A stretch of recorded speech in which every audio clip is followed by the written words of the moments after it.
Alright, it is midnight. I spent all day after work getting a CitiCar set up. I borrowed a trailer from a neighbor. Apparently, it only has a 4-wire going in. So I had to go to Rural King and get an adapter because my SUV only has that 7-way blade thing to haul larger vehicles. And I got some of these straps. Unfortunately, when I went to back up to the trailer, the ball hitches I had did not fit.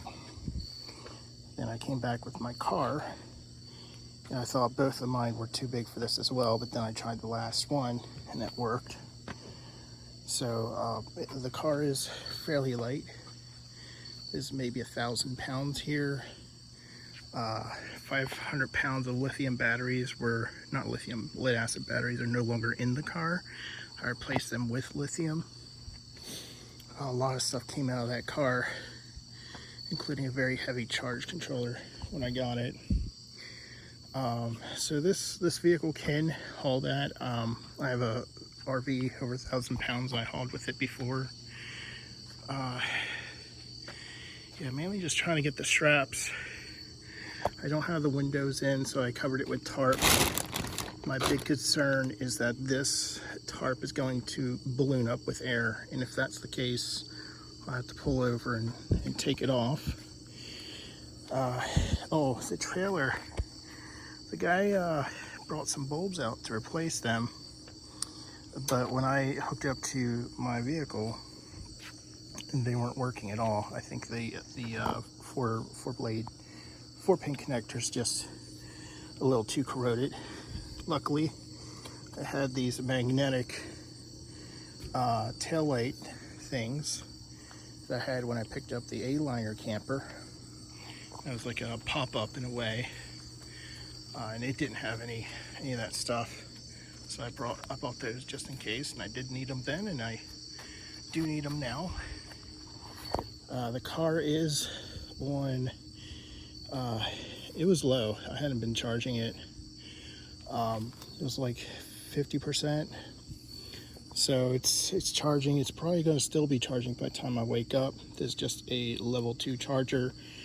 And even then, the charge controller on board only consumes 850 watts.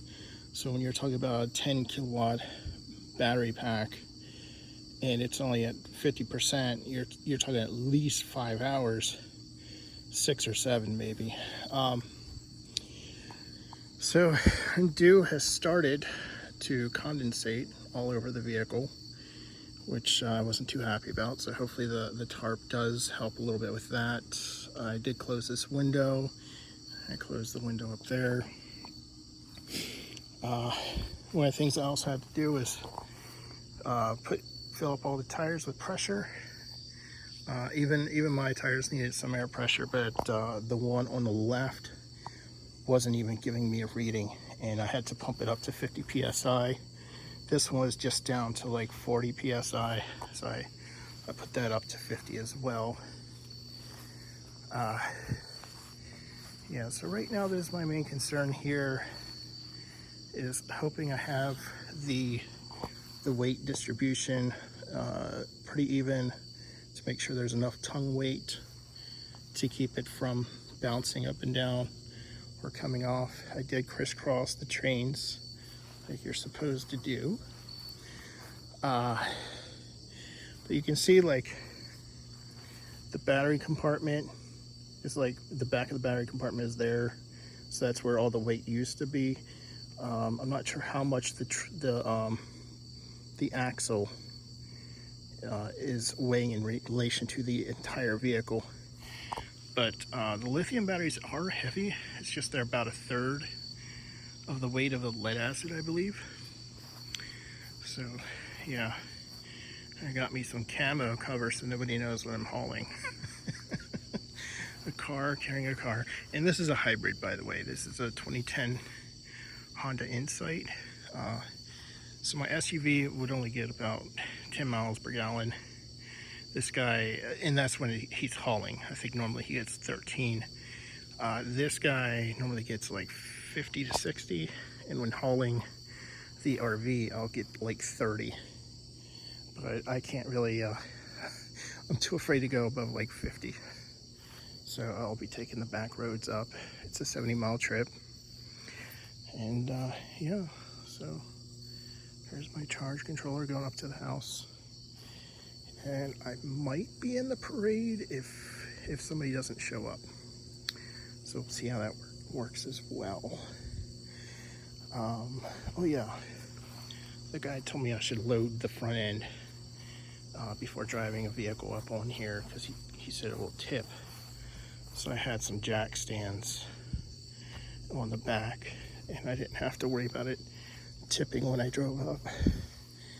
The railing does make it difficult to get in and out of the car, and I ended up having to push it up the ramp myself with the emergency brake on, believe it or not, but that thing doesn't always hold well.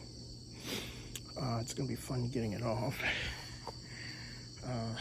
Having this high of a fence around this does not help.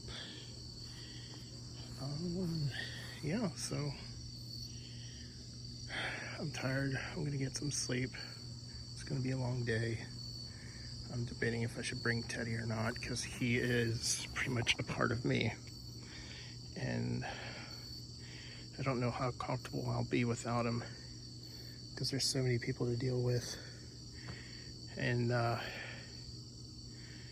don't know if I could do that on my own, but we'll see. And here are some secret plans.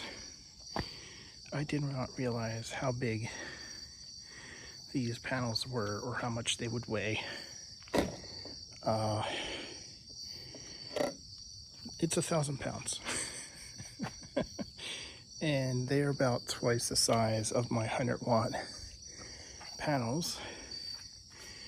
Well, they are 250 watts each, so there's 5 kilowatts there. I'm probably going to hook up 6 of them for now with the little microgrid. Put the rest in the garage and start making more plans. But yeah, this is part of the bigger plans coming up.